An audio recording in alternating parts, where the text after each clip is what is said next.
जी अस्सलाम वालेकुम। कैफेट आज के लेक्चर का आगाज़ करते हैं। लेक्चर नंबर 70 है जी हमारा। आज हमारा लास्ट लेक्चर होगा चैप्टर 11 का, और चैप्टर 11 के बाद चैप्टर 12 और 13 को फ़िलहाल हम पेंडिंग कर रहे हैं। इसकी बजाय चैप्टर 14 से हम स्टार्ट कर रहे हैं। उसकी रीज़न ये, दो रीज़न है। एक रीज़न तो ये है कि चैप्टर 14 से ऑनवर्ड्स ये हमारे बेसिकली जो सब्सटेंटिव प्रोसीजर्स की डिटेल है, यानी कुछ सब्सटेंटिव प्रोसीजर्स हैं, इनकी डिटेल है चैप्टर 14 से ऑनवर्ड। तो हमारा सब्सटेंटिव प्रोसीजर्स क्योंकि अभी हम स्टडी कर रहे हैं तो वो कंसेप्ट रेलिवेंट हो जाता है हमारा। जो चैप्टर 12 और 13 है ये कुछ डिफरेंट चीज़ों को डिस्कस करते हैं। और दूसरा रीज़न ये है कि चैप्टर 12 में भी कुछ याद करने वाली चीज़ें हैं। जैसे वो चैप्टर 10 में आपको 1 पेजर दिया ना, उसी तरह चैप्टर 12 में 1 पेजर है, वो याद करना पड़ता है। मैं चाहता हूँ कि पहले आपको थोड़ा सा टाइम दे दिया जाए ताकि जिन स्टूडेंट्स ने 1 पेजर अभी याद नहीं किया वो अच्छे तरीके से इसको याद कर लें। फिर उसके बाद चैप्टर 12 का पेज आपको दिया जाएगा, ठीक है। फौरी तौर पे याद करने वाला बहुत सा मटेरियल देना मुनासिब नहीं है। चैप्टर 14 से ऑनवर्ड हमारे जितने भी चैप्टर्स हैं वो सारे कंसेप्चुअल चैप्टर्स हैं, उनमें याद करने वाली चीज़ें ना होने के बराबर हैं, और बहुत से कंसेप्ट ऐसे हैं जो हम पहले पढ़ चुके हैं। चैप्टर 14 से ऑनवर्ड हमारे चैप्टर्स जो हैं छोटे छोटे चैप्टर्स हैं, कंसेप्चुअल चैप्टर्स हैं, याद करने वाली चीज़ें नहीं हैं, और बहुत से कंसेप्ट्स ऐसे हैं जो हम ऑलरेडी डिस्कस कर चुके हैं।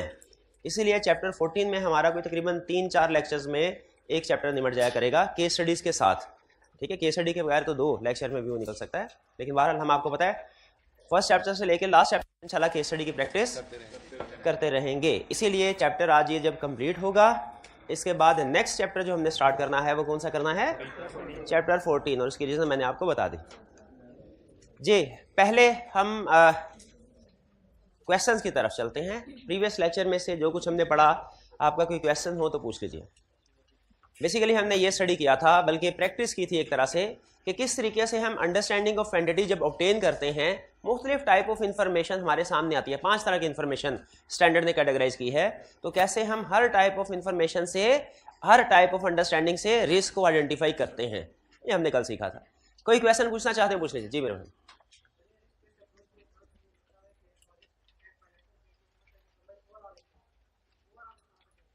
जी risk at financial statement level, risk based approach में उसने लिखा है कि risk at financial statement level के लिए ओवरऑल अप्रोच अडॉप्ट की जाती है। भाई इनहेरेंट रिस्क 2 तरह से हम क्लासीफाई करते हैं ना, risk at financial statement level और रिस्क एट एजर्शन लेवल। उसने कहा sir risk at assertion level तो आप हमें सिखा देते हैं, ये हेडिंग दो, एरिया दो, और फिर उसके बाद एजर्शन लिखो। ये risk at financial statement level आपने नहीं सिखाया, उसमें सिर्फ इतना लिखवा दिया कि ओवरऑल अप्रोच होगी इसके लिए। Risk at financial statement level के एड्रेस करने के लिए क्या है अप्रोच, ये ओवरऑल अप्रोच क्या है, ये ओवरऑल अप्रोच क्या है, कोई स्टूडेंट बताना चाहे जी। ये चैप्टर 3 में हमने स्टडी की थी। चैप्टर 3 में देखिए, उसमें risk at financial statement level की टर्म पहली दफा जो हमने पढ़ी थी ना, वो चैप्टर 10 में नहीं पढ़ी, वो हमने चैप्टर 3 में पढ़ी थी, चैप्टर 11 में नहीं पढ़ी, चैप्टर 3 में।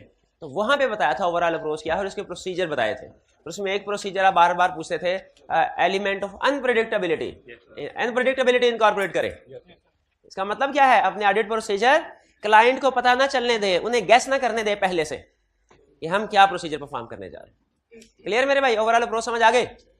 चलिए अब याद भी कर लेना, ये 8-9 प्रोसीजर है ओवरऑल अप्रोच में।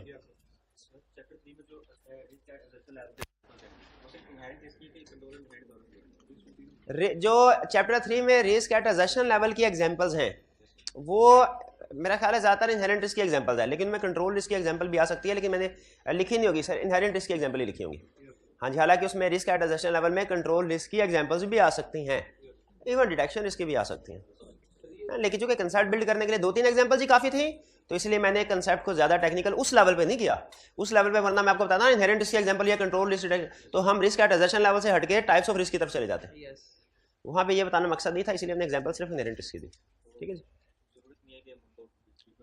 हाँ बिल्कुल ज़रूरत नहीं है कि आप उस रिस्क एट एजर्शन लेवल की कोई एग्जांपल पूछे तो आपको क्लासिफिकेशन करने की जरूरत नहीं है कि इनमें से कौन सा इनहेरेंट रिस्क है, कौन सा कंट्रोल रिस्क, कौन सा, बिल्कुल जरूरत है। बल्कि इससे भी ज़्यादा अहम बात, एग्जाम में अगर वो आपसे ऑडिट रिस्क पूछे आइडेंटिफाई करने को, तो आपने रिस्क आइडेंटिफाई करके एक्सप्लेन करने हैं। उस क्वेश्चन में भी टाइप ऑफ रिस्क बताने की जरूरत हरगिज नहीं है, ना ही बताने हैं, ना ही बताने। आपने ये नोट किया होगा, केस स्टडी जो है ना वो ICAP बेसिक लेवल पे टेस्ट कर रहा है रिक्वायरमेंट के लिहाज से। वो आपसे ये तो एक्सपेक्ट करता है कि किसी सिचुएशन को पढ़ के आप मिस स्टेटमेंट है कि नहीं ये बता दो। टाइप्स ऑफ मिस स्टेटमेंट क्या है पढ़ाता है हमें ICAP, पूछता नहीं है केस स्टडी में। टाइप्स ऑफ, ये एक्सपेक्ट करता है कि केस स्टडी पढ़ के हम ये बता दें स्कोप लिमिटेशन है कि नहीं, लेकिन किस टाइप की स्कोप लिमिटेशन है ये केस स्टडी में नहीं हमसे पूछता। ठीक है, इसी तरह रिस्क आइडेंटिफाई करने को पूछेगा। ठीक है, टाइप्स ऑफ रिस्क हालांकि उसने पढ़ाई जरूर है हमें, लेकिन केस स्टडी में वो हमसे टाइप्स ऑफ रिस्क नहीं पूछेगा। केस स्टडी में क्या पूछेगा, सिर्फ रिस्क को आइडेंटिफाई कैसे करना। ठीक है, ये रिस्क कौन कौन से आइडेंटिफाई करने हैं हमने केस स्टडी में, सिर्फ रिस्क आइडेंटिफिकेशन पूछेगा, क्लासिफिकेशन नहीं पूछेगा। मिस स्टेटमेंट आइडेंटिफिकेशन पूछेगा, क्लासिफिकेशन नहीं पूछेगा। स्कोप लिमिटेशन की आइडेंटिफिकेशन पूछेगा, क्लासिफिकेशन नहीं पूछेगा। ठीक है जी, और कोई क्वेश्चन?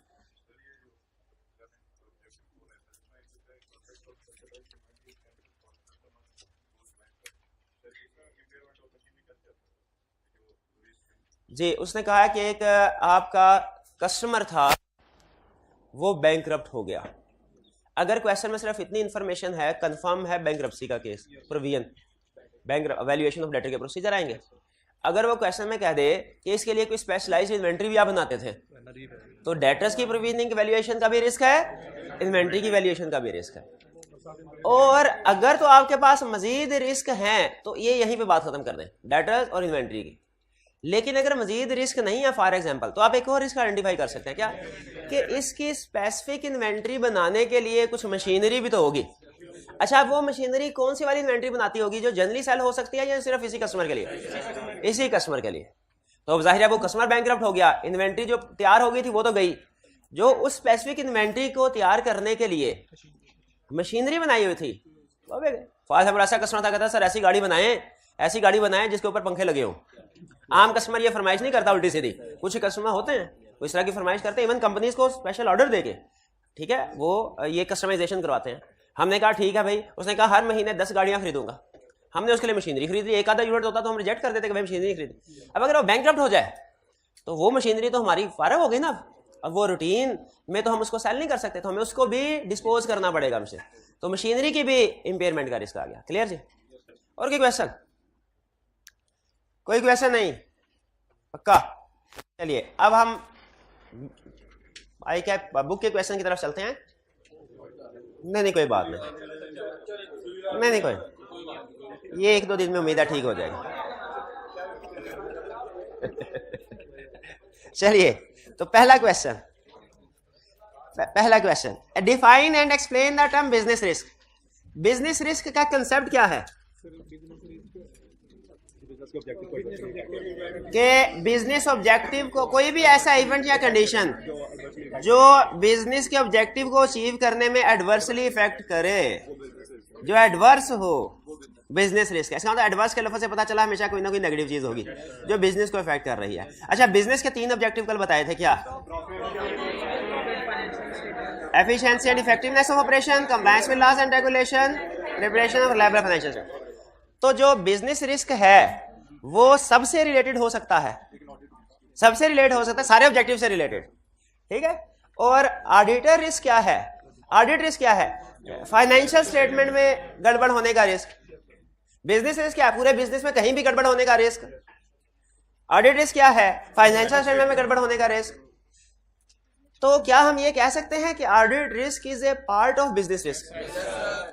यानी कुछ बिजनेस रिस्क ऐसे होते हैं जो फाइनेंशियल स्टेटमेंट को अफेक्ट करते हैं, कुछ इफेक्ट नहीं करते। हर वो बिजनेस रिस्क जो फाइनेंशियल स्टेटमेंट को अफेक्ट करता है वो ऑडिट रिस्क है। अच्छा, बिजनेस रिस्क किसने आइडेंटिफाई करने हैं? बिजनेसमैन ने, मैनेजमेंट ने आइडेंटिफाई किए होंगे। हमने उन मैनेजमेंट के बिजनेस रिस्क को पढ़ना है। उनमें से कुछ बिजनेस रिस्क फाइनेंशियल स्टेटमेंट्स को इफेक्ट कर रहे होंगे, कुछ नहीं कर रहे होंगे। जो इफेक्ट कर रहे हैं वो हमारे ऑडिट रिस्क हो जाएंगे। तो ये एक रेडीमेड इंफॉर्मेशन हमें मैनेजमेंट देते। अच्छा, ऑडिटर ऑडिट रिस्क की आइडेंटिफिकेशन के लिए सिर्फ बिजनेस रिस्क पे डिपेंडेंट नहीं होता, वो खुद भी भागदौड़ करता है। वो वैल्यूएशन ऑफ फाइनेंशियल इंफॉर्मेशन भी करता है, वो अंडरस्टैंडिंग ऑफ एंटिटी भी ऑब्टेन करता है बाकी का। लेकिन बिजनेस रिस्क से भी उसे कुछ ना कुछ इंफॉर्मेशन सामने आ जाती है, ठीक है। जैसे फर्ज कीजिए अगर क्लाइंट क्रेडिट सेल करता है तो ये बिजनेस रिस्क भी है। इसमें बिजनेस रिस्क क्या है? बैड डेट होंगे, बिजनेस के एक्सपेंसेस बढ़ेंगे। बिजनेस रिस्क, क्रेडिट सेल करने में बिजनेस रिस्क है कि नहीं? ऑडिट रिस्क भी है। क्या ऑडिट रिस्क है? प्रोविजन रिकॉर्ड, ठीक है। प्रोविजन एप्रोप्रिएटली रिकॉर्ड नहीं होगी। अगर मार्केट में कोई प्रोडक्ट सक्सेसफुल नहीं होती, फेल हो जाती है, बिजनेस रिस्क भी है। कैसे? बिजनेसमैन बन के सोचना है, बिजनेसमैन, बिजनेस को लॉस हो जाएगा, प्रॉफिटेबिलिटी कम हो जाएगी। ऑडिट रिस्क भी है, इन्वेंट्री, वैल्यूएशन ऑफ इन्वेंट्री। शाबाश, बिल्कुल भाई, कुछ बात समझ आई? सक्सेसफुल कंपेटिटर आ गया, बिजनेस रिस्क भी है। बिजनेस रिस्क, अच्छा बिजनेस रिस्क एक्सप्लेन करते हुए ना आइडेंटिफाई, बिजनेसमैन बनना है। हाँ, बिजनेस रिस्क एक्सप्लेन करते हुए आपने कहा एरिया इसमें गड़बड़ होगी, वो गलत है। वो कहेगा भाई बिजनेसमैन को एरिया से क्या था, उसको तो प्रॉफिट से ज्यादा ताल्लुक होता है, तो वो आपने उसके पॉइंट ऑफ व्यू से एक्सप्लेन करना है। हाँ, बिजनेस रिस्क में also result in audit risk. जब ऑडिट रिस्क एक्सप्लेन कर रहे होंगे फिर उसी फैक्टर को हमने फाइनेंशियल स्टेटमेंट के साथ लिंक करना है। जब बिजनेस रिस्क एक्सप्लेन कर रहे होंगे उसी फैक्टर को बिजनेस के साथ, उसकी प्रॉफिटेबिलिटी के साथ रिलेट करना। ठीक, तो सक्सेसफुल कंपेटिटर आने से क्या बिजनेस रिस्क है? कस्टमर उधर मूव हो जाएंगे और डिमांड कम हो जाएगी, प्रॉफिट कम। और इसी तरह ऑडिट रिस्क में क्या बताएंगे हम उसको? क्लियर? तो ये बिजनेस, ये कोई बड़ा मुश्किल काम नहीं है बिजनेस रिस्क को आइडेंटिफाई करना या एक्सप्लेन करना। सिर्फ एक चीज अगर आप बिल्ड कर लें, क्या? बिजनेस रिस्क आइडेंटिफाई करते हुए, डिस्कस करते हुए बिजनेसमैन बन के सोचना है, ऑडिटर बन के नहीं। आपको और किसी चीज की प्रैक्टिस की जरूरत नहीं है, किसी भी इंफॉर्मेशन से बिजनेस रिस्क आइडेंटिफाई कर सकते हैं। अभी तक हमने बिजनेस रिस्क आइडेंटिफाई नहीं करवाया मैंने आपसे, ठीक है, लेकिन आप कर सकते हैं किसी भी क्वेश्चन में। हम कुछ मजीद आगे क्वेश्चन प्रैक्टिस करेंगे। तो बहरहाल ये बिजनेस रिस्क वाला क्वेश्चन क्लियर हो गया जी। फिर कह रहे company deals in manufacturing of furniture and all inventory is available on one side. Company B deals in manufacturing of computer USBs and its inventory is available on different outlets throughout the Lahore. किसमें risk ज्यादा है? Which client is high risk? Company B में risk है, दो reason की वजह से। एक, इन्वेंट्री पोर्टेबल है, चोरी हो सकती है, शाबाश। डिफरेंट लोकेशंस पे है, उसको फिजिकली वेरीफाई करना मुश्किल है। नेचर की वजह, मिस एप्रोप्रिएशन हमने नेचर की वजह से कहा है ना, छोटी है चोरी, वरना फर्नीचर जो है, सोफा तो कोई सोफा चोरी करना मुश्किल है, यूएसबी चोरी करना आसान है। Question 6, consider the following two independent material situations. ठीक है, requirement for each of the above two situation. अच्छा, ये आपकी बेसिक लेवल पे सारे चैप्टर के कंसेप्ट्स को टेस्ट कर रहा है, बेसिक लेवल पे। ये आपकी एक अप्रोच डेवलप कर रहा है ये वाला क्वेश्चन कि ऑडिटर किस तरीके से काम करता है। कह रहा है हर सिचुएशन में brief explanation why situation constitution audit risk explain करना है, इसमें ऑडिट रिस्क क्यों है, क्या है। Indicate and justify component of audit risk model affected. फिर जो ऑडिट रिस्क का कंपोनेंट है 3 में से वो भी बताना। नॉर्मली नहीं पूछा, आप देखिए यही आपका क्वेश्चन नहीं है, ये सिर्फ आपको वो अप्रोच सिखाने के लिए कि प्रैक्टिकली ऑडिटर कैसे सोचता है। तो कंपोनेंट पूछ रहा है। फिर indicate the key account balance affected, area कौन सा इफेक्ट हो रहा है वो बताना है। और indicate the audit assertions to be tested, और फिर उस एरिया में असर्शन कौन से है ये बताना है। यानी ऊपर में रिस्क असेसमेंट और फिर नीचे में उसकी हेडिंग आपसे पूछा, हेडिंग जो आप बनाते हैं। Bill Smith was the CEO and director of Miller Tractors Limited until he died unexpectedly. Businessman के लिए रिस्क है। अब ये एग्जांपल ऐसी आ गई जिसमें बिजनेस रिस्क ऑडिट रिस्क कोई नहीं। बिजनेस रिस्क है भाई, पुराना तजर्बेकार बंदा था, सीईओ था, अच्छे डिसीजन करता था, उसका विजन था एक, लेकिन इसकी वजह से फाइनेंशियल स्टेटमेंट में कोई प्रोविजन या कोई इंपेयरमेंट नहीं होगी। ठीक है, तो ये बिजनेस रिस्क तो है, सीईओ का मर जाना अचानक। ऑडिट रिस्क नहीं है क्योंकि इसका फाइनेंशियल स्टेटमेंट पे कोई इंपैक्ट नहीं है। तो हर बिजनेस रिस्क का फाइनेंशियल इंपैक्ट, तो ये एक एग्जांपल, मैंने 2-3 एग्जांपल्स आपको ऐसे बिजनेस रिस्क की बताई थी जो फाइनेंशियल स्टेटमेंट को अफेक्ट करते हैं। ये एक रिस्क की एग्जांपल नोट कर लीजिए, ऐसे बिजनेस रिस्क की जो फाइनेंशियल स्टेटमेंट को अफेक्ट नहीं करता। ठीक है, हर बिजनेस रिस्क कंसेप्ट क्या बना, हर बिजनेस रिस्क फाइनेंशियल स्टेटमेंट को अफेक्ट नहीं करता। जो नहीं करते वो बिजनेस रिस्क तो है, ऑडिट रिस्क नहीं है, और जो करते हैं इफेक्ट वो बिजनेस रिस्क भी है और ऑडिट रिस्क भी है।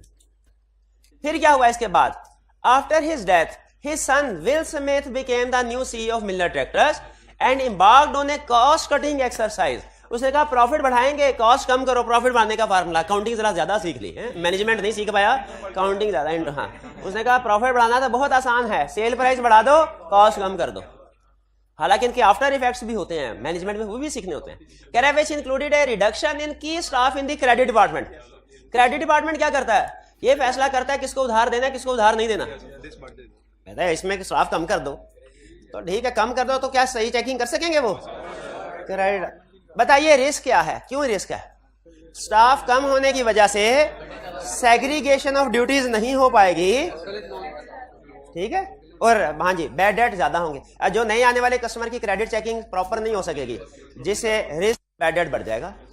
इंडिकेट जैसे कंपोनेंट कौन सा आर्टिटिस मॉडल इफेक्टेड है? कंट्रोल रिस्क, क्योंकि स्टाफ कम होगा, सेग्रीगेशन ड्यूटी नहीं होगी। सेग्रीगेशन ड्यूटी एक इंटरनल कंट्रोल की एग्जांपल है। क्या इंटरनल कंट्रोल की और एग्जांपल्स आपको बताई हुई है? कोई बताई? कौन कौन से? रिकंसिलिएशन, अप्रूवल नहीं है, रिकंसिलिएशन नहीं है, सेग्रीगेशन ड्यूटीज नहीं है। बेहतरीन बेहतरीन, बस ये इतनी काफी है। फिजिकल स्टॉक काउंटिंग वगैरह नहीं होती, ये भी वीकनेस है। तो ये कंपोनेंट ऑफ ऑडिट कौन सा इफेक्ट हुआ? Control. Indicate the key count balance और असर्शन, कौन सा काउंट बैलेंस है? डेटर्स का। डेटर में इफेक्ट जाएगा, क्रेडिट डिपार्टमेंट में मसला है, डेटर में जाएगा। और असर्शन कौन सी? भाई बगैर हर एरे गैरे को उधार देते रहेंगे तो फिर क्या होगा? कौन सा एरिया एट रिस्क है? Valuation of debtor. शाबाश, डन जी।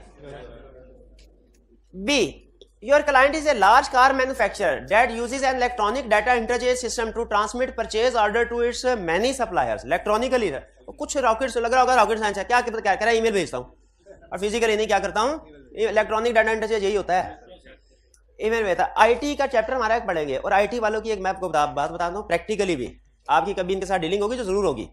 सीधी सी बात के लिए ऐसा टेक्निकल टर्म यूज करेंगे ना, आप कहेंगे इतना बड़ा काम, इतना मुश्किल काम करते हैं, पता नहीं ऐसे ऐसे मुश्किल अल्फाज जो कभी आपने सुने भी नहीं हो, क्या कहते हैं, जार्गन्स फेवरेट होते हैं, और वो इंटेंशनली यूज करते हैं। अब इंटेंशन क्या होती है इसको छोड़ दें, लेकिन वो हालांकि उसका एक सिंपल अल्टरनेट टर्म भी होती है उसको, लेकिन वो बताना नहीं चाहते, ऐसे लगेगा जैसे आप कोई काम करते ही नहीं। हम कहेंगे बस ये तो हम खुद भी कर सकते हैं, उन्हें टर्म वो बतानी है फौरन आपको पता चल जाए आपके बस की बात नहीं है।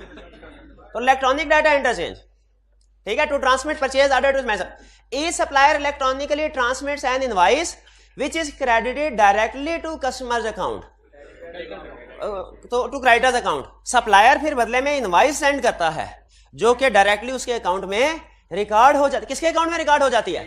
Credited directly to creditors account. इसका मतलब एंट्री क्या पड़ती होगी? Purchase debit, creditors credit. ये एंट्री कब पड़ती है? ये एंट्री जब इनवाइस आती, और इनवाइस कब आती है? जब हम ऑर्डर इशू करते हैं। ये सिस्टम ध्यान में रखिएगा। Goods usually take 1 or 2 weeks to arrive, वो 1-2 हफ्तों में गुड्स आती हैं। Once they have been received, a good receipt note is raised and matched with suppliers invoice and payment is authorised. जब 1-2 हफ्ते बाद चीजें आ जाएं तो जीआरएन बन जाता है जो सप्लायर की इनवॉइस के साथ। ये पूरा सिस्टम बता रहा है आपको, क्लाइंट का बता रहा है, सिस्टम बता रहा है। क्या इस सिस्टम में कोई प्रॉब्लम नजर आ रही है? क्या प्रॉब्लम नजर आ रही है? शाबाश, ये परचेज तब रिकॉर्ड होनी चाहिए जब रिस्क एंड रिवार्ड ट्रांसफर हो जाए, और जब रिस्क एंड रिवार्ड ट्रांसफर ही नहीं हो रहे, कैसे पता चला ट्रांसफर नहीं हो रहे? क्योंकि 1 से 2 हफ्ते के बाद तो बेसिकली रिकॉर्डिंग, इसका मतलब है पहले हो रही है और चीजें बाद में आ रही हैं आपके पास। रिकॉर्डिंग पहले हो रही है, चीजें बाद। भी प्रॉब्लम है कि नहीं? हाँ, खास तौर पे ये रेंट पे प्रॉब्लम आएगी कट ऑफ की। तो सिस्टम में वीकनेस है, गड़बड़ है। कौन सा रिस्क है? Control risk. शाबाश। तो अब बताइए कौन सा एरिया इफेक्ट होगा? इधर से बैलेंस शीट से होगा क्रेडिटर, और ऊपर से होगा परचेजेस। आप ये भी लिख सकते हैं। अब आप अजर्शन बताने में दोनों के, उसने काउंट बैलेंस का वर्ड यूज किया है, इसका मतलब शायद वो बैलेंस शीट के पॉइंट ऑफ व्यू से पूछना चाह रहा है, क्रेडिटर के पॉइंट ऑफ व्यू से बताना है। लेकिन आप ये भी लिख सकते हैं अकरेंस ऑफ परचेजेस। क्यों भला? परचेजेस रिकॉर्ड हो गई हैं, अगर हुई नहीं। और आप ये भी लिख सकते हैं, अगर क्रेडिटर के पॉइंट ऑफ व्यू से एक्सप्लेन कर दो, फिर क्या लिखेंगे? Existence of creditor, completeness of creditor नहीं। हाँ, क्योंकि कम नहीं रिकॉर्ड हो रहे इस प्रैक्टिस से, ज्यादा हो रहे हैं। यानी जो रिकॉर्ड हो रहे हैं वो असल में अभी एग्जिस्ट नहीं हुए, नहीं है अभी। तो ऑर्डर दिया, ऑर्डर पे कौन रिकॉर्ड करता है? ऑर्डर इशू करने पे कौन परचेज रिकॉर्ड करता है? ये कर, और गलत करता है। क्लियर जी? अच्छा, इस पार्ट बी ने ना, हो सके तो घर जाके दोबारा इसको पढ़िएगा। आपका चैप्टर 12 का कंसेप्ट बिल्ड किया है, और तकरीबन यही कंसेप्ट एक केस स्टडी में उसने चैप्टर 12 की केस स्टडी में पूछा था।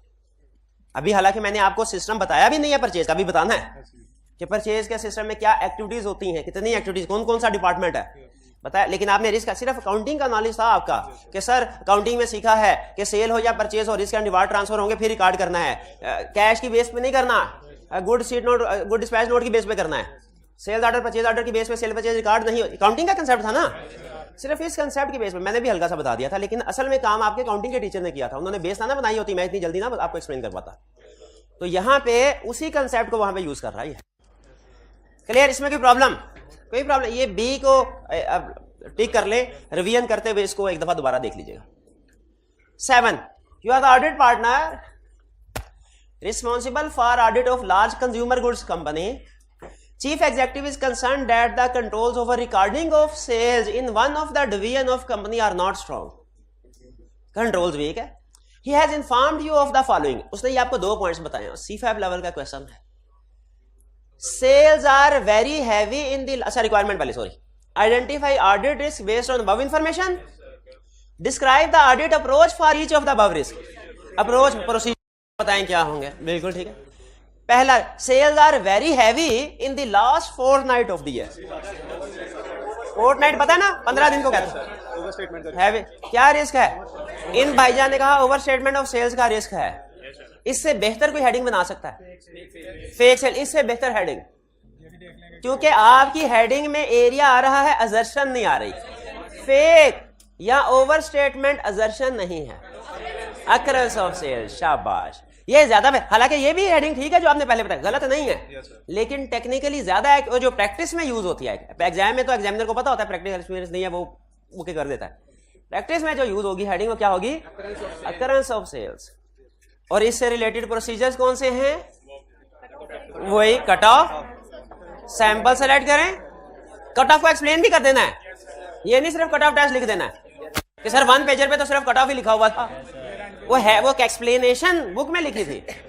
याद 1 पेजर करना है, लिखना बुक से है।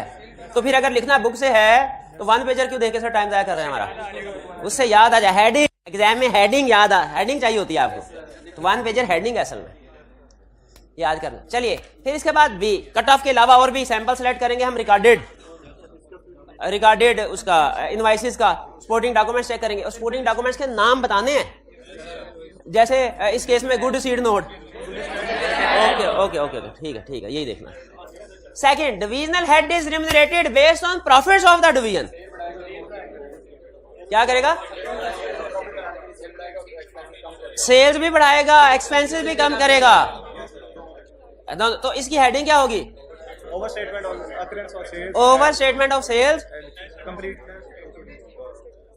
अच्छा सुन ले, पहली चीज ये रिस्क एट असर्शन लेवल है कि फाइनेंशियल, क्योंकि किसी एक एरिया में रिस्क नहीं है। वो अपना रिस्क ये है कि ज्यादा रिम्यूनरेशन लेने के लिए प्रॉफिट को ओवरस्टेट करेगा, और प्रॉफिट को चूंकि हर इनकम हर एक्सपेंस में ऐड करता है, तो जहां इसका दाव लगा उधर खेलेगा ये।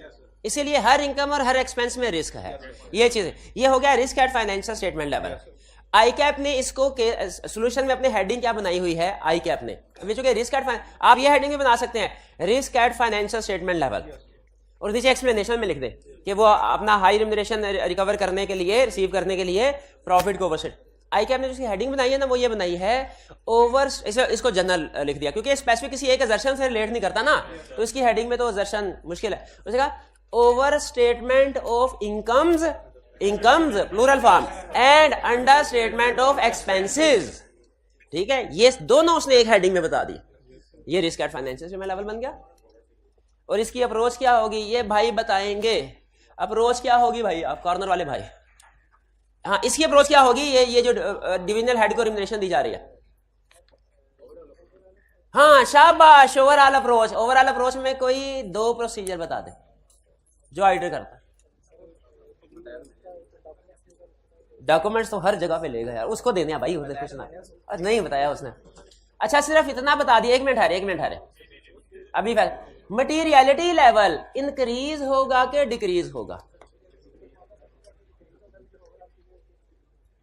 परफॉर्मेंस मटीरियलिटी डिक्रीज होगा, ओवरऑल इंक्रीज होगा।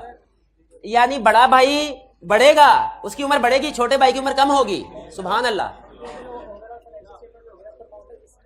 Risk at financial statement level में मटीरियलिटी की बात की थी कि नहीं उसने? वो क्या होगी? कम हो जाएगी। शाबाश दीजिए। मटीरियलिटी कम, क्योंकि रिस्क और मटीरियलिटी का इनवर्स रिलेशनशिप है ना, तो रिस्क ज्यादा मटीरियलिटी कम। शाबाश। मटीरियलिटी लेवल रिड्यूस करते हैं, more of the procedure most of year and पे परफॉर्म करते हैं, प्रोफेशनल स्केप्टिसिज्म इंक्रीज करते हैं, मोर एक्सपीरियंस्ड टीम लेके जाते हैं, increase supervision review, expert engage expert if necessary, element of unpredictability. ये सारे क्या थे? Overall approach. चलिए, ये हमारी असाइनमेंट डिस्कस होगी। बड़ा क्वेश्चन, वो जो कंप्लीट कंटिन्यूस क्वेश्चन है वो आप कर रहे हैं ना होम असाइनमेंट। हम अगर क्लास में वो बड़ा क्वेश्चन अभी डिस्कस नहीं भी किया तो आप कर रहे हैं ना, ठीक है? वो करेंगे, जरूर करेंगे आइंदा आने वाले दिनों में, ठीक है? लेकिन रोज का ना अब एक केस स्टडी बड़ी हुआ करेगी। आज ये छोटे छोटे क्वेश्चन हमने डिस्कस कर लिए हैं, कंसेप्ट की तरफ चलते हैं। अच्छा, एक चीज सुन लीजिए मेरे भाई,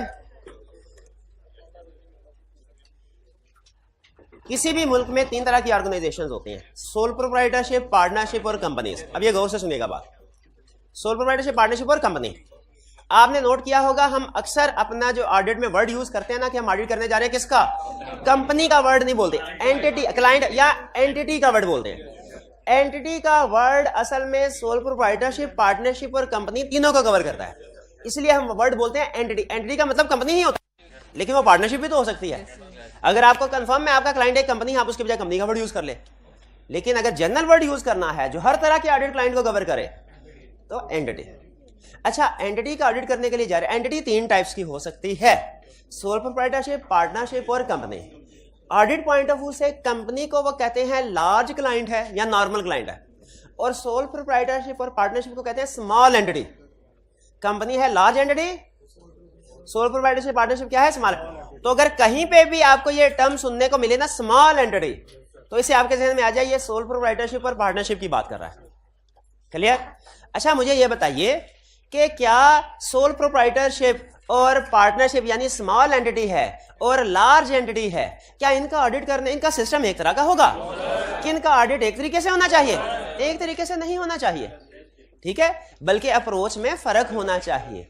इसीलिए अच्छा, गैस कीजिए, हम अभी तक जितना भी ऑडिट पढ़ते आए हैं और आगे भी जितना भी पढ़ेंगे वो किस एंटिटी का, लार्ज एंटिटी। लेकिन क्या हमें स्मॉल एंटिटी का भी ऑडिट करना आना चाहिए? बिल्कुल आना करना। लेकिन इसमें वो आपको ये नहीं बताएगा कि स्मॉल एंटिटी के ऑडिट में क्या क्या करना है, बल्कि वो सिर्फ फर्क बताएगा, कहेगा इसका ऑडिट ऐसे ही, प्रोसीजर ऐसे ही है जैसे लार्ज है। लेकिन इन चीजों का फर्क है, ये ध्यान में रख लेना। जैसे आपको एक और इंटरेस्टिंग बात बताता हूं, हम एश्योरेंस हम 2 तरह की प्रोवाइड करते हैं, रीजनेबल और लिमिटेड। रीजन यानी ऑडिट, लिमिटेड यानी रिव्यू। हमारे सिलेबस में ऑडिट के प्रोसीजर भी हैं, रिव्यू के भी, लेकिन ऑडिट के कोई 20 चैप्टर्स हैं, रिव्यू का एक ही चैप्टर है। रीजन क्या? रिव्यू में वो आप देखेंगे ना, तो आपको वो नॉर्मली इस तरीके से नहीं बताएगा कि रिव्यू में ये करना, ये करना, ये करना, ये नहीं, बल्कि क्या कहेगा, सारा कुछ ऑडिट वाला ही करना है, सिर्फ जहां जहां पे फर्क है वो ये है।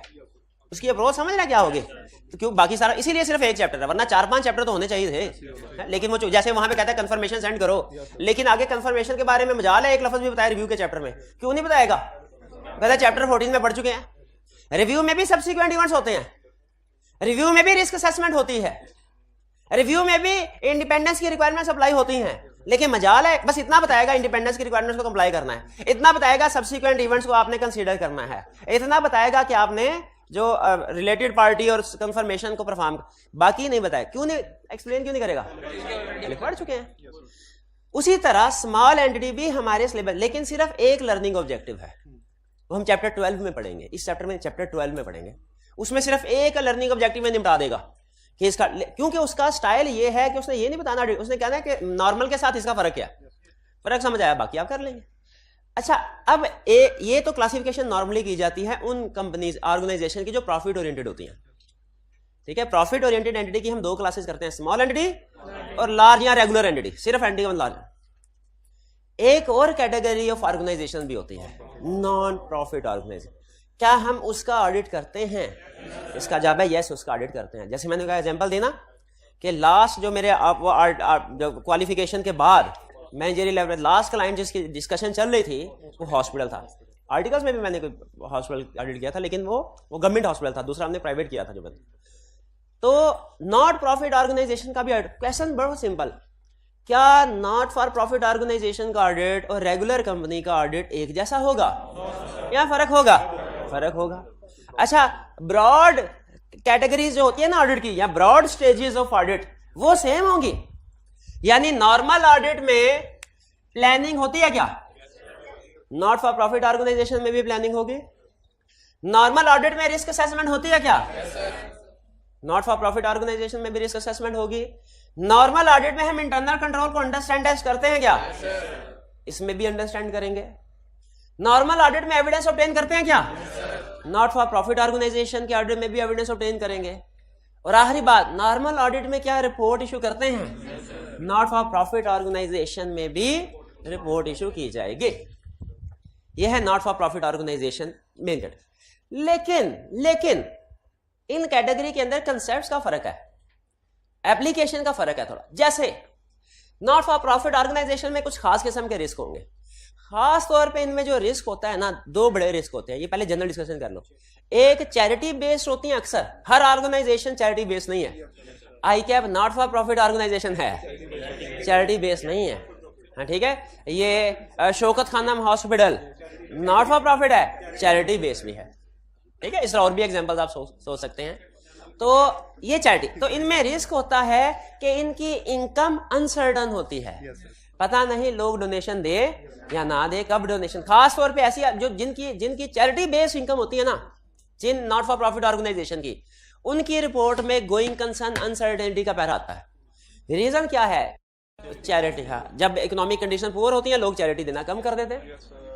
ठीक है, और खुदा ना कोई स्कैंडल निकल आया कि भाई ये तो फ्रॉड कर रहे हैं, आवाम से पैसे इकट्ठे करके खुद खा रहे हैं, तो लोग उस सूरत में डोनेशन, एक स्कैंडल निकल आया खत्म। तो इनकी डोनेशन जो होती है वो चैरिटी बेस्ड, वो सर्टन नहीं होता इनकम, सोर्स ऑफ इनकम। तो वो प्रॉब्लम। दूसरे प्रॉब्लम, इनकी इनकम की कंप्लीटनेस को वेरीफाई करना मुश्किल होता है, क्योंकि सम टाइम आप किसी को डोनेशन देते हैं तो बाजू का रसीद आपको दे देते हैं, बाजू का रसीद नहीं भी मिलते। मस्जिद वाले यहाँ फॉर एग्जाम्पल आपके घर आए, सर डोनेशन, आपने कहा ये 200 रुपया, केबल वाले को दिया 300, मस्जिद को दिया 200। मेरे भाई ने असूल बताया, उसने कहा कम अज कम जितना केबल वाले की फीस है उतना मस्जिद में जरूरत है। मैंने कहा ठीक। अब उसको 300 दिया, उसने रसीद दे देते हैं कि नहीं? मस्जिद में बुक होती है, रसीद दे देते हैं। लेकिन जब आप मस्जिद के डोनेशन बॉक्स में पैसे डालते हैं, उसकी कोई रसीद नहीं होती। तो इसका मतलब कुछ चैरिटी की रसीद होगी, कुछ की नहीं। आम क्लाइंट की सेल्स को वेरीफाई करना हो ना, हम आसानी से कर सकते हैं। कैसे? हर सेल के बदले में इनवाइस होती है। चैरिटी में बहुत से लोग, या तो सिस्टम बाजुकात ऐसा होता है कि रसीद, और बाजुकात बहुत से लोग गुमनाम रहना पसंद करते हैं। वो कहते हैं चैरिटी दे रहे हैं, किसी को बताना नहीं। कौन दे रहा? अब्दुल्ला आया था, अल्लाह का बंदा आया था, ठीक है, वो चैरिटी दे गया। तो इसीलिए जहन में रखिएगा, इसमें इनकम की कंप्लीटनेस और गोइंग कंसर्न अनसर्टेनिटी ये लाजमी होगा चैरिटी बेस्ड ऑर्गेनाइजेशन का, इनकी रिपोर्ट को अफेक्ट करेगा। गोइंग कंसर्न की वजह से हमारा material uncertainty related to going concern का पैरा आ सकता है, और कंप्लीटनेस ऑफ इनकम को इंश्योर नहीं कर सकते, तो ये स्कोप लिमिटेशन बन सकती है, क्योंकि आप इनकम को सही वेरीफाई नहीं कर सकेंगे। ठीक है जी। इसी तरह एक्सपेंसेस में कुछ रिस्क होते हैं कि माले मुफ्त दिले बेरहम वाला हिसाब है। हो सकता है लोगों से कहा गया हो कि गरीबों की एजुकेशन पे पैसे लगाने हैं, और बाद में पता चले कि जी 50 लाख की खुद गाड़ी खरीद ली है। समटाइम ऐसा होता है एक्सपेंसिव, क्योंकि नॉर्मल क्लाइंट पे बोर्ड ऑफ डायरेक्टर्स बैठे होते हैं जो गुड गवर्नेंस को इंश्योर करते हैं। हालांकि नॉट फॉर प्रॉफिट ऑर्गेनाइजेशन में भी बोर्ड ऑफ ट्रस्टीज होते हैं, इधर उनके कहते हैं ट्रस्टीज, क्योंकि ट्रस्ट डीड की बेस पे बनते हैं। नॉर्मल कंपनी बनती है ना, तो उसके होते हैं डॉक्यूमेंट्स, मेमोरेंडम ऑफ एसोसिएशन और articles of association. Not for profit organisation बनती है तो उस डॉक्यूमेंट्स को मेमोरेंडम आर्टिकल्स नहीं कहते, ट्रस्ट डीड बोलते हैं। तो बोर्ड ऑफ ट्रस्टीज होते हैं, जैसे आम कंपनी में बोर्ड ऑफ डायरेक्टर्स होते हैं, तो बोर्ड ऑफ ट्रस्टी बात कुछ जगह पे बोर्ड ऑफ गवर्नर्स बोलते हैं। लेकिन ये जो बोर्ड ऑफ ट्रस्टीज होते हैं ये उतने इन्वॉल्व नहीं होते नॉट फॉर प्रॉफिट में जितने, क्योंकि डायरेक्टर्स को मीटिंग के पैसे मिलते हैं, आपने सीला में पढ़ा होगा। इनको पैसे नहीं, इनको सिर्फ सवाब मिलता है नॉर्मली, इसीलिए कहते हैं ठीक है जी, जब जरूरत होगी सवाब की तो मीटिंग आ जाएंगे, बिजनेस में देख लेंगे, वरना अल्लाह खैर सब। तो इसीलिए इनकी इतनी ज्यादा इन्वॉल्वमेंट सुपरविजन नहीं होती। एक और मसला जो होता है नॉट फॉर प्रॉफिट ऑर्गेनाइजेशन का, वो ये होता है कि इनके पास क्वालिफाइड या फुल टाइम स्टाफ नॉर्मली नहीं होता, रजाकारों से काम निकलवा रहे होते हैं। ठीक है, आप अक्सर देखें केस स्टडी में भी कहेगा, अब फुल टाइम अकाउंटेंट नहीं है, एक स्टूडेंट बीकॉम पढ़ रहा था, वो कर रहा था, उन्होंने कहा यार हमारी अकाउंटिंग भी करे, उसने कहा ये कौन सी मुश्किल काम है, सारा दिन यही सवाल करता हूं मैं, ये लो हाँ जी, हाँ सेल्स डेबिट कैश क्रेडिट, चलो। तो वो इस तरीके से इनएक्सपीरियंस स्टाफ जो है वो हो सकता है अकाउंटेंट के तौर पे रखा, क्योंकि हाईली एक्सपीरियंस या क्वालिफाइड स्टाफ को अफोर्ड ही नहीं कर सकते। अच्छा, इस तरह अब आगे रिस्क इंटरनल कंट्रोल। अच्छा, आप गेस कीजिए, आपके ख्याल में भी बताया नहीं मैंने, आपके ख्याल में ये जो नॉट फॉर प्रॉफिट ऑर्गेनाइजेशन है, इसके इंटरनल कंट्रोल क्या लाइकली टू बी स्ट्रॉन्ग या likely to be weak? Likely to be weak, क्योंकि स्टाफ का में सेग्रीगेशन ड्यूटीज पॉसिबल नहीं, सेग्रीगेशन ड्यूटी पॉसिबल नहीं है, और ऊपर से बोर्ड ऑफ ट्रस्टीज की इन्वॉल्वमेंट भी नहीं है। कोई हेड ना हो कब देखने वाला, तो जूनियर भी काम सही तरीके से नहीं करते, इसीलिए नॉर्मली इंटरनल कंट्रोल तो वीक होता है। तो गैस कीजिए, अगर इंटरनल कंट्रोल वीक है तो आप ऑडिट करते हुए ट्रांजैक्शन बेस्ड अप्रोच को ऑप्ट करेंगे या system based approach? System based approach का मतलब है इंटरनल कंट्रोल सिस्टम को कंसीडर करना है, रिलाई करना है। ट्रांजैक्शन बेस्ड सब्सटेंटिव अप्रोच यानी ज्यादातर एविडेंस आप सब्सटेंटिव प्रोसीजर से ऑब्टेन करेंगे। अच्छा, रिपोर्ट का फॉर्मेट क्या वही यूज करें जो कंपनीज एक्ट ने दिया हुआ है, या अगर लॉ ने फॉर्मेट दिया हुआ है, अगर तो स्टैट्यूटरी ऑडिट है, यानी लॉ कहता है कि जी आपने ऑडिट लाजमी करवाना है, क्योंकि जनरल पब्लिक के पैसे ले रहे हैं, हमें पता होना चाहिए किधर इस्तेमाल कर रहे हैं, ऑडिट लाजमी करवाना है, तो फिर लॉ ने शायद रिपोर्ट का फॉर्मेट दिया होगा, उस सूरत में आप रिपोर्ट के लिए एज ऑडिटर वो फॉर्मेट यूज करेंगे जो लॉ ने रिकमेंड किया। लेकिन अगर लॉ ने फॉर्मेट नहीं दिया हुआ, नॉट फॉर प्रॉफिट ऑर्गेनाइजेशन की ऑडिट रिपोर्ट का फॉर्मेट लॉ ने नहीं दिया हुआ, तो फिर हम कौन सा ISA वाला यूज करेंगे? फिर भी फॉर्मेट रिपोर्ट का यहाँ तो लॉ का होगा, यहाँ ISA का होगा। लॉ ने नहीं दिया तो कौन सा यूज करना? ISA वाला। और आपको पता है कौन सा ISA है जो ऑडिट रिपोर्ट को कवर करता है? नाम क्या? ISA 700। चलिए, अब जरा थोड़ा इसका ब्रीफ कंसेप्ट मैंने आपके साथ डिस्कस कर दिया, अब इसको एक्सप्लेन करते हैं। सबसे पहले definition, not for profit organisation ये किस मकसद के लिए होती हैं? प्रॉफिट के लिए नहीं। इनका मकसद क्या होता है? ये ऐसी ऑर्गेनाइजेशन है जो प्रॉफिट पर्पस के लिए नहीं बनी। पर्पस क्या है इनका? सोसाइटी को सर्व करना, खिदमत खल्क करना। अच्छा, खिदमत खल्क करने के बड़े तरीके हैं। आप किसी को सपोर्ट कर सकते हैं फाइनेंशियल, उसके घर में खाना वगैरह के लिए, एजुकेशन फ्री प्रोवाइड कर सकते हैं, ये भी खिदमत का तरीका है, हेल्थ सर्विसेज फ्री प्रोवाइड कर सकते हैं। तो ये जब नॉट फॉर प्रॉफिट ऑर्गेनाइजेशन बनती है ना, उस वक्त देखा जाता है उसका पर्पस क्या रखना है। लेकिन ध्यान में रखिएगा, लॉ में पढ़ा होगा, लेकिन ध्यान में रखिएगा जो पर्पस रखा ना, फिर उससे बाहर नहीं जाना। ये नहीं कि बनाइए ऑर्गेनाइजेशंस स्पोर्ट्स के लिए और फिर हेल्थ के लिए भी आप डोनेशन इकट्ठी कर रहे हैं या सपोर्ट कर रहे हैं लोगों को, नहीं। जिस पर्पस के लिए कोई भी कंपनी, कोई भी ऑर्गेनाइजेशन बने, उसकी सारी एक्टिविटीज उस पर्पस के अंदर ही होनी चाहिए, उससे रिलेटेड ही होनी चाहिए। ये क्या करते हैं नॉर्मली? यूजुअली हमेशा नहीं, यूजुअली का वर्ड है, usually accept donations or grant. Normally ये जनरल पब्लिक से डोनेशन या गवर्नमेंट से ग्रांट। अब जाहिर है प्राइवेट हॉस्पिटल होगा वो जनरल पब्लिक से डोनेशन लेंगे, और अगर गवर्नमेंट सरकारी है तो वो गवर्नमेंट की तरफ से ग्रांट आया करेगी।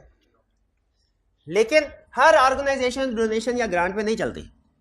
कुछ ऐसी नॉट फॉर प्रॉफिट और जैसे ICAP की मैंने एग्जांपल दी, वो चैरिटी बेस्ड नहीं है।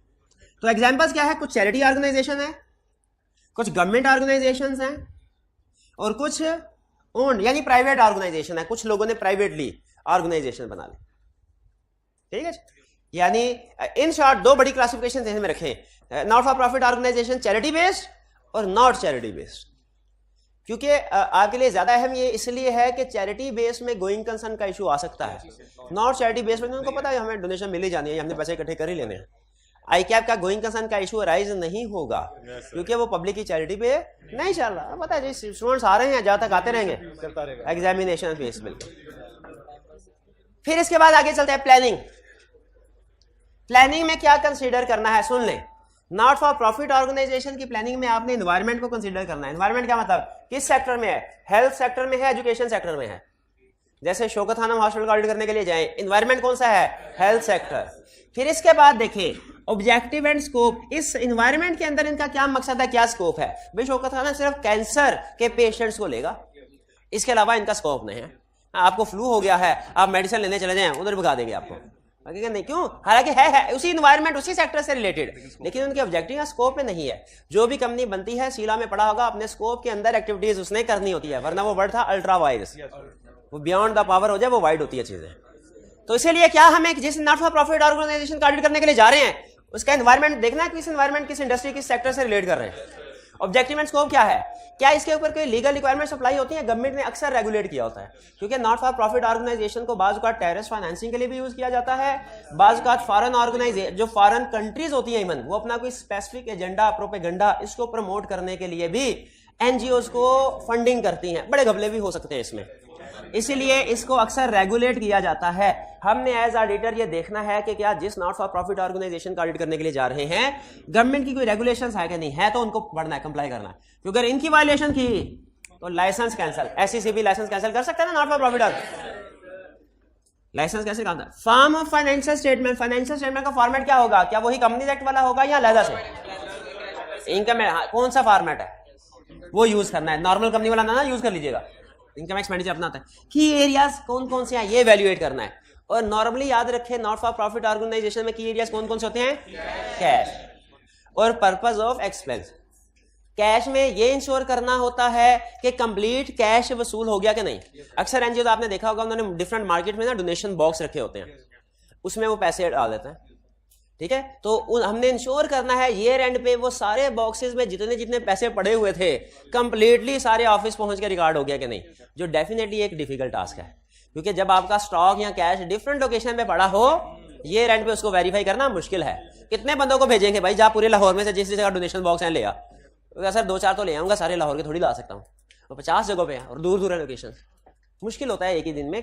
तो ये हमारे लिए कंप्लीटनेस ऑफ इनकम इंश्योर करना एक डिफिकल्ट टास्क है।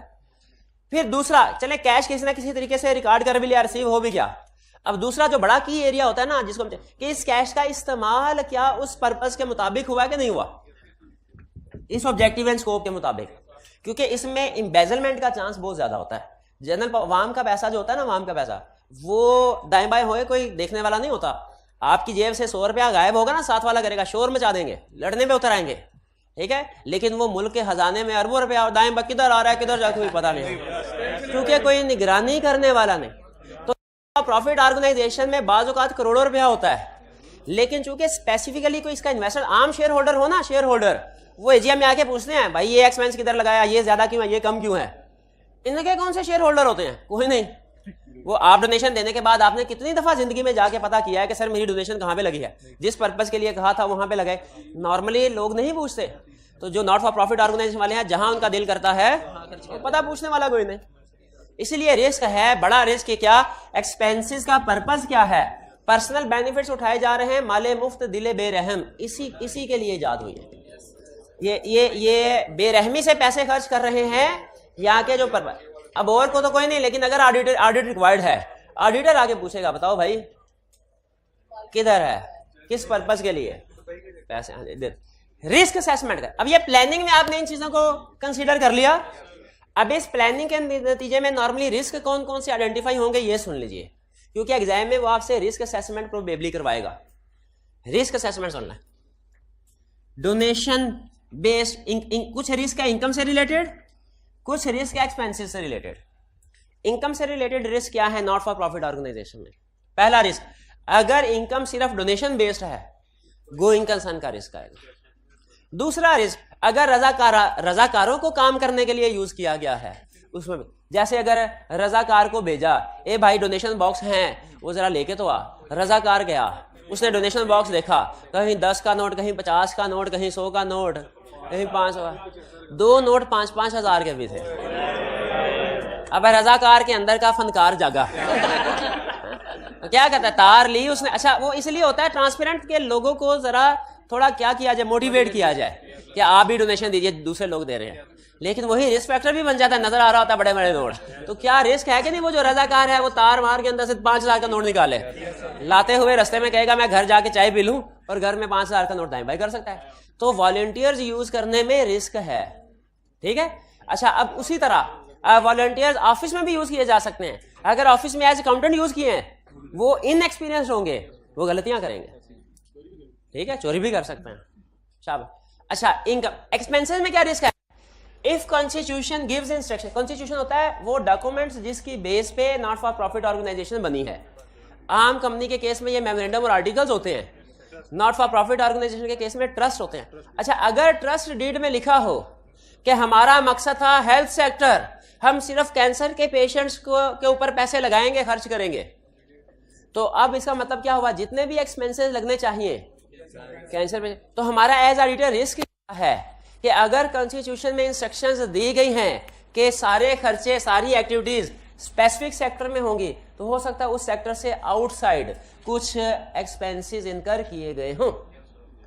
कहीं ऐसा तो नहीं कोई बहुत गरीब बच्चा आया, उसके मैट्रिक में बहुत अच्छे मार्क्स हैं, इंटरमीडिएट बहुत अच्छे मार्क्स, आगे पढ़ने के लिए स्कॉलरशिप चाह रहा है, हॉस्पिटल की मैनेजमेंट ने कहा चलो वो भी स्वाब का काम है, ये भी स्वाब का काम है, इसको स्कॉलरशिप दे देते हैं।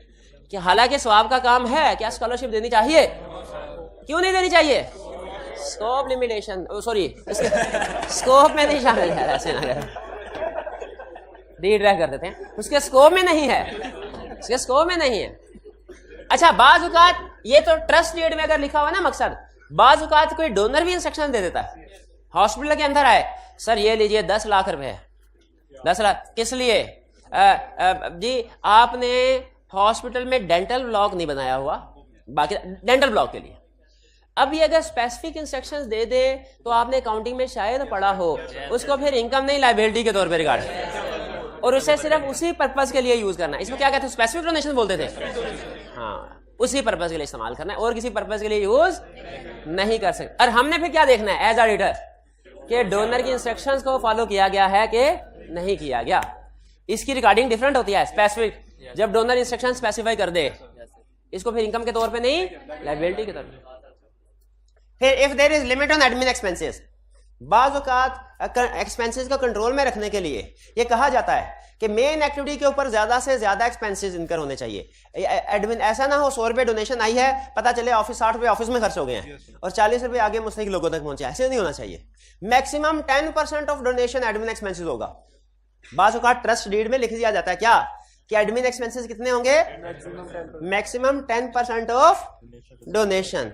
तो अब इसमें रिस्क क्या है? रिस्क ये नहीं है कि डोनेशन 10% से एक्सीड कर जाएंगे, वो तो अगर करें तो मैनेजमेंट फौरन पकड़ी जाएगी।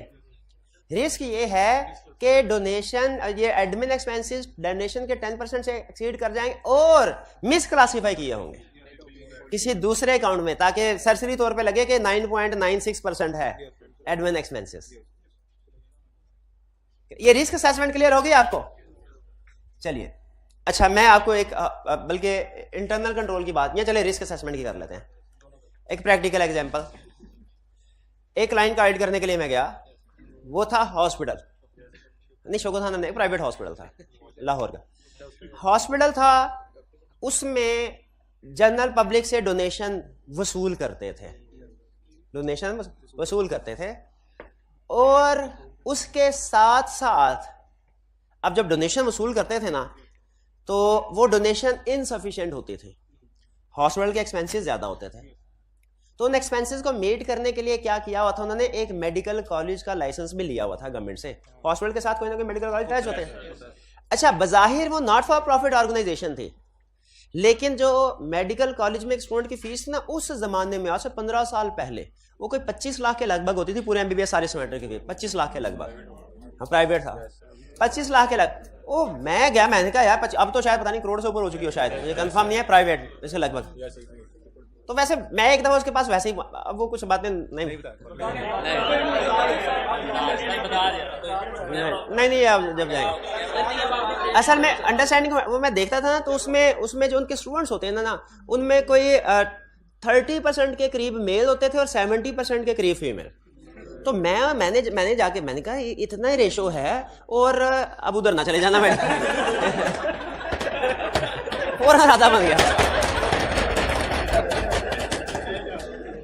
मैंने कहा लेकिन जब हम प्रैक्टिस में मैं अपने घर के आसपास देखता हूँ, वहां पे तो ज्यादातर मेल डॉक्टर्स होते हैं। उन्होंने कहा नहीं ये कोई और बात है, बहरहाल उस बात को छोड़े। मैंने कहा नहीं वो उन्होंने असल में ये बताया था, मैं थोड़ा हल्के से इशारा दे देता हूँ। उन्होंने कहा जो वालिदैन होते हैं ना, वालिदैन वो जिस प्रोफेशन के होते हैं वो चाहते हैं कि बच्चे भी उसी प्रोफेशन के हो, चाहे प्रैक्टिस में जाएं या ना जाएं। तो ये जो ज्यादातर खवातीन फीमेल स्टूडेंट्स, इनके वालिदैन जो वो भी डॉक्टर होते हैं, तो ये चाहते हैं कि उनकी औलाद भी उसी प्रोफेशन से रिलेट करे। तो ये मकसद होता है। फिर दूसरा से बताया रिश्ता भी अच्छी जगह हो जाता है।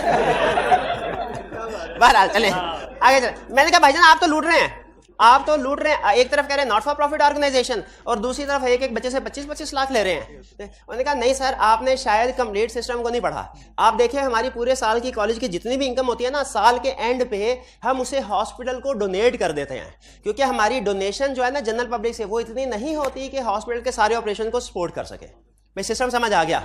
आप मुझे ये बताइए एज ऑडिटर, इस ऑर्गेनाइजेशन में इसकी ऑडिट रिपोर्ट में गोइंग कंसर्न अनसर्टेनिटी का पैराग्राफ आएगा या नहीं? कितने सोर्स का ख्याल आएगा? डोनेशन एक्सेप्ट कर रहे हैं, हाँ, लेकिन ओनली नहीं है। शाबाश, उनका अपना सोर्स ऑफ इनकम भी उन्होंने एस्टैब्लिश किया हुआ है। अगर जनरल पब्लिक 1 रुपया भी ना दे, हॉस्टल फिर भी चले, हाँ थोड़ा सा वो रिस्ट्रिक्ट कर देंगे, थोड़ा सा ऑपरेशंस को, लेकिन बंद नहीं होगा। शाबाश, इसमें। अच्छा अब आगे चलते हैं। इत्तेफाक से उन्हीं दिनों में 2005 में आपने वो सुना हुआ जल्जला आया था, तो जल्जला आया, हॉस्पिटल ने एक अनाउंसमेंट की। एक उनका बैंक अकाउंट होता था जिसमें जो उन्होंने शेयर किया था पब्लिक के साथ, जिसमें रूटीन की इनकम आया करती थी, डोनेशन वगैरह। अब उन्होंने खास तौर पे जल्जला ज़दगान की इमदाद के लिए एक फंड कायम किया, एक अलहदा बैंक अकाउंट बनाया और लोगों से कहा कि अगर आप जल्जला ज़दगान की इमदाद करना चाहते हैं तो इस फंड में पैसे जमा करें, ताकि वहां पे जो लोग बीमार हैं, मुख्तलिफ बीमारियों का, जहां पे आफत आती है, बीमारियों का शिकार है, हमारी डॉक्टर्स की टीम वहां पे जाती है, वहां पे इनका इलाज करती है, मेडिसिन देती है, वहां आपका पैसा वहां इस्तेमाल होगा। लोगों ने डोनेशन दी, वो जो डोनेशन उस अलहदा वाले बैंक अकाउंट में आई, बताइए उसकी रिकॉर्डिंग क्या होनी चाहिए? हाँ, लायबिलिटी। शाबाश। उस साल की फाइनेंशियल स्टेटमेंट्स में एक अलहदा सेगमेंट आया था बैलेंस शीट में, जिसमें लायबिलिटी थी। वो जितना उस अकाउंट में पैसे आते थे वो उस लायबिलिटी क्रिएट होती थी, जितना फिर खर्च होते जाते थे वो लायबिलिटी में से लेस, उसको रेवेन्यू के तौर पर रिकॉर्ड, हालांकि साथ ही दूसरा अकाउंट था उसको रेवेन्यू के तौर पर रिकॉर्ड किया, क्योंकि वो लोगों की डोनेशन किसी खास पर्पज के लिए नहीं थी। तो अच्छा, केस स्टडी में जब इस तरह की इंफॉर्मेशन आपको देना कि चैरिटी डोनेशन है, मुख्तलिफ जगहों पे बॉक्सेस रखे हुए हैं, डोनेशन बॉक्सेस, वॉलंटियर्स को यूज कर रहे हैं, पर्ची वगैरह कोई नहीं होती जब कोई डोनेशन आती है, इससे आपने स्पेसिफिक रिस्क को आइडेंटिफाई कर लेंगे। अच्छा, अगर लिखा हुआ है कि जी एडमिन एक्सपेंसेस सिर्फ 10% होंगे टोटल डोनेशन का, इससे ज्यादा नहीं होते, तो इसमें रिस्क क्या है? इसमें ओवर स्टेटमेंट का रिस्क है कि मिसक्लासिफिकेशन। शाबाश, कि रिक्वायरमेंट को पूरा करने के लिए किसी दूसरी जगह पे एक्सपेंस को क्लासिफाई कर दिया गया। अब आते हैं कंट्रोल्स की तरफ। नॉर्मली कंट्रोल एनवायरनमेंट जो है, ओवरऑल कंट्रोल एनवायरनमेंट का मतलब ओवरऑल कंट्रोल, आपके ख्याल में स्ट्रांग होगा कि वीक? अब आगे इसकी रीजन बता रहा है आपको। पहले रीजन, सेग्रीगेशन ड्यूटी नहीं होती, स्टाफ कम होता है। नॉट फॉर प्रॉफिट ऑर्गेनाइजेशन है ना, वो तो वैसे ही उनकी कोशिश होती है खर्चे कम से कम हो, जो जेन्युइन लोग काम कर रहे हो। तो सेग्रीगेशन, फिर क्वालिफाइड या एक्सपीरियंस स्टाफ नहीं होता इधर, या होता है? आप चार्टर्ड अकाउंटेंट बनेंगे, किसी एनजीओ में या काम करना पसंद करेंगे कि मल्टीनेशनल ऑर्गेनाइजेशन में? मल्टीनेशनल में। इसीलिए नॉर्मली इनके पास जो स्टाफ होता है वो बेगमल वगैरह।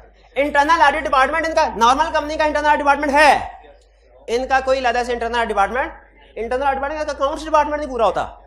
पूछे अकाउंट्स डिपार्टमेंट किधर आ, कहते हैं रात को 6 बजे, शाम को 6 बजे आएगा सर।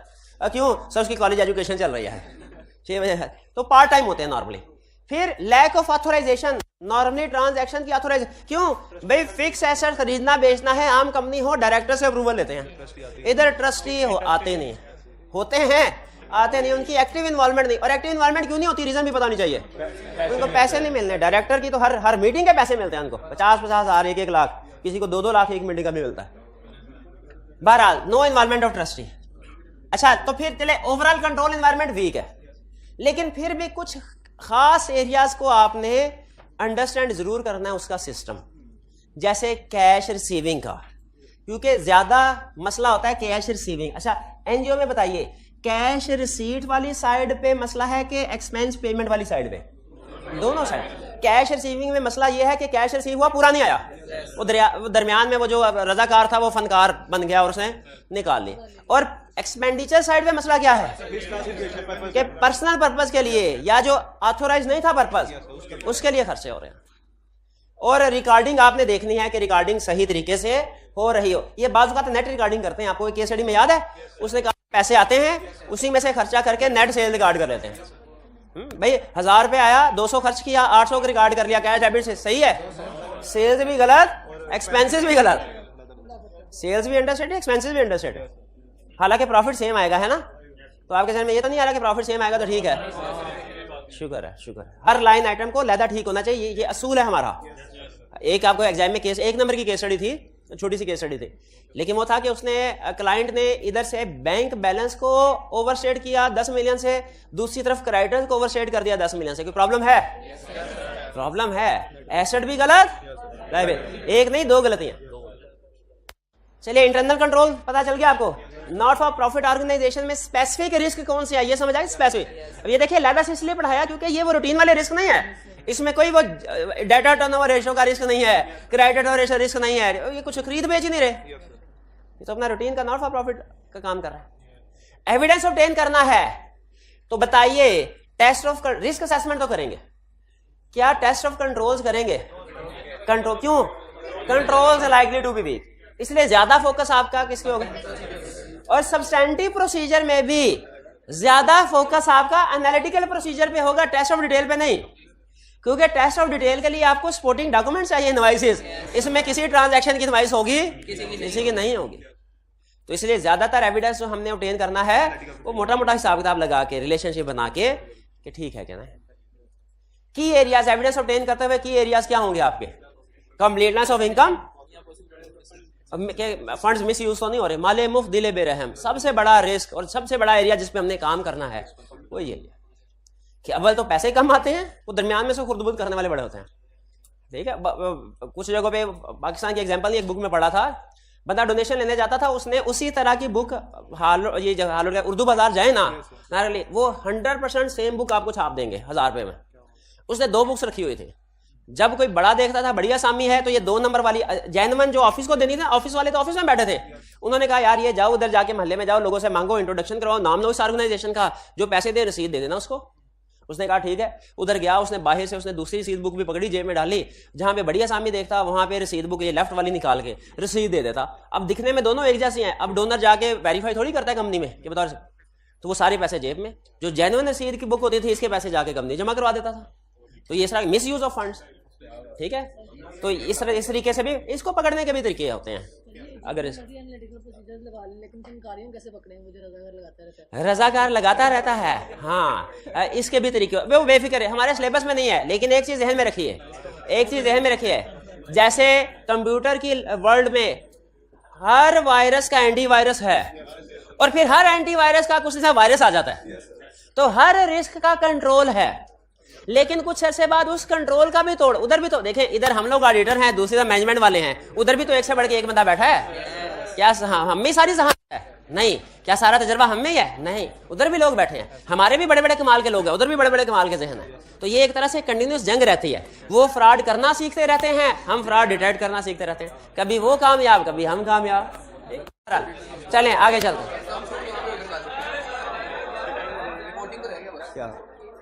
क्या हो गया? ओ भाई कुछ भी नहीं रह गया, ये बता दिया हुआ है। रिपोर्ट देनी है किस फॉर्मेट पे? अगर लॉ ने प्रेस्क्राइब फॉर्मेट किया उसमें, वरना ये था। अच्छा, इसमें सबसे ज्यादा जो ICAP ने पूछा हुआ है ना, आपको किसी क्लाइंट के बारे में इंफॉर्मेशन देगा और कहेगा इसमें से रिस्क आइडेंटिफाई करो और बताओ इस रिस्क को कैसे एड्रेस करोगे। ठीक है, ये जो आपको होम असाइनमेंट दिया, सिर्फ आज एक क्वेश्चन दिया, सिर्फ इस वजह से ताकि आप गौर से इसको करें कि इसमें रिस्क आइडेंटिफाई हो रहे हैं और प्रोसीजर्स क्या हैं। ये क्वेश्चन ध्यान से करना है आपने, एक एक लफ्ज इसका सोल्यूशन का यूं समझ लीजिए, जो केस स्टडी का सोल्यूशन है वो आपका एक लर्निंग ऑब्जेक्टिव भी समझे उसको, क्योंकि ICAP बार बार दे रहा है, इसको बहुत बेहतरीन तरीके से आपने तैयार करना है।